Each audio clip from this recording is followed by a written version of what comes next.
So we're just going to start off this week with the S&P 500 as per usual. So as we can see here, that the last week we were looking here on the 5th, we were sort of anticipating a rise higher and then a pullback. Didn't get that at all. That was the most sort of likely type of outcome we were looking at. So what we got here was just basically chop, and then on Friday a squeeze higher. Now you have to remember on Fridays any squeeze bars are usually short covering, and people just wanting to get out of their positions before the weekend. So I don't really put quite as much attention to Friday bars, but they're still valid enough. Any stops that were here, anyone that was exiting will probably cause this quick squeeze higher. We're approaching this area, which is, remember, we've highlighted quite a few times. Should be a lot of stop loss orders sitting along here from anyone who was shorting back in around this region. If you look at the volume here, yeah, the volume sort of increased around here as well. So stop losses from here to here are pretty major, I think. So yeah, it's just one to keep a very close eye on. It's really hard to say as what could happen this week. It's very choppy. It's not really clear. If anything, it could be a pullback. And then see if we get a rejection, set high or low. If we do get that, then we could start to trend higher.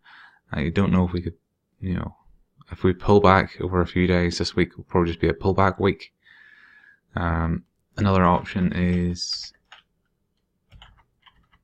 let me see if I can get rid of that. So another option is, this could just continue with the momentum, and yeah, it just could squeeze higher. And if we sort of get that, we could get a quick, once it sort of hits this area, could sort of have a quick blow off top type of thing. So interesting enough to watch what's going to happen here. And yeah, just keep a very close eye on it and see what happens if we start to reach this here key psychological area, and then go from there. So let's move on to, yeah, this has done nothing of oil started to form a rising wedge a couple of weeks ago. I haven't updated that. Let me just change the lines slightly. So we do have an upward sloping resistance line, or upward sloping trend line acting as resistance, and we have an upward sloping trend line acting as support here. So it's kind of trading within a channel. So yeah, it could be interesting. This area here could be a long-term Fibonacci pullback. Let's see. Because if you look on the weekly, this is probably rejecting on the weekly at 0.618 Fibonacci level. So could see if both the S&P and the oil could see a bit of weakness here. Sometimes they're quite correlated, and yeah, both could see weakness this week and possibly head lower. If it violates this trend line or breaks below it, we could see 60 pretty quick. And yeah, need to sort of watch from there as to what happens. Does it set high or low, or is this the first major pullback for another trend to sell off? Because this is still kind of in a trend, or bearish trend, and this would be considered the first major pullback on the higher time frames, such as the weekly. So yeah, lithium is still looking pretty decent. Broken this downward sloping trend line, set a higher low, like I mentioned a couple of weeks ago. So as long as it keeps above this level here, I believe it still has a good chance of starting to make its way back towards this area, and then start to trend higher longer term. Because 2018 was pretty much just a complete and utter pullback. It was a sell-off, but in the longer term, it was just a pullback. So yeah, it's looking pretty good. It's looking pretty reasonably bullish. Yeah, on all sort of time frames here. Let's move on to Bitcoin. So surprisingly enough, this actually held its gains pretty well from a couple of weeks ago, and even last week we were looking at it here, seeing it as potential, for a bit of weakness coming up into this support or this area of resistance. Where did we last stop?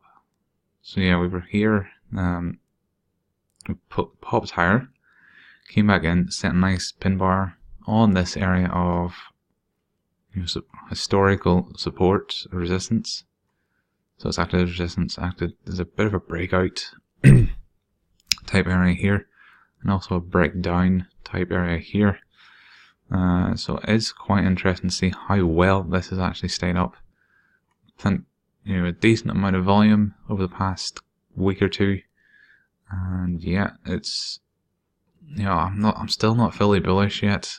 It's I don't know if it's one of those things that could start to drift off again. That's my only fear, is we sort of pop a bit higher and then start to drift down back into this area. That's still quite reasonably, quite a reasonable, decent amount of chance of that happening. So yeah, just have to keep an eye on that one. Ripple, nothing really happening in Ripple, to be honest. So this head and shoulders pattern that we mentioned a couple of weeks ago, or a few weeks ago, is still playing out. Depending on what way you look at it. For me, I take the sort of area here, but I know a lot of people want to have a breakout and confirmation type thing.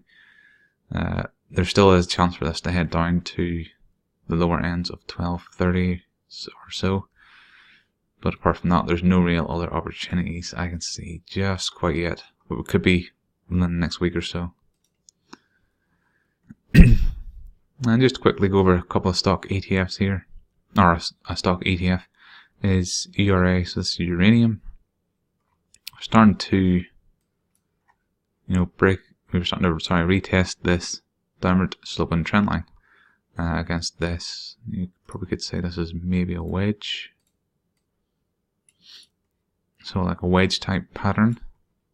So it's very, very oversold type of chart, and yeah, it's one of those ones you want to sort of keep an eye on, because then they influence the individual stocks that we have in our watch lists and mention in chat rooms and stuff. So yeah, just one to keep a very close eye on and see how it goes in the next few weeks.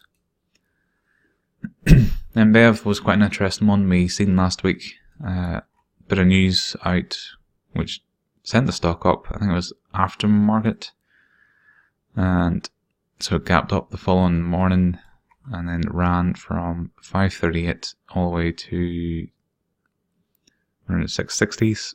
So a good $1 per share move, and that was pretty decent. Unfortunately, I wasn't there to sort of to see or capture any of this move. But yeah, it's one of those ones that are really nice to see, and it's actually starting to be one of our patterns at the minute. So we're going to see how this plays out, and then we'll keep that in the blog post. We're going to see our potential trade idea here coming up. And yeah, so enjoy that. We'll see you in the chat room, and yeah, have a great trading week. See you next time.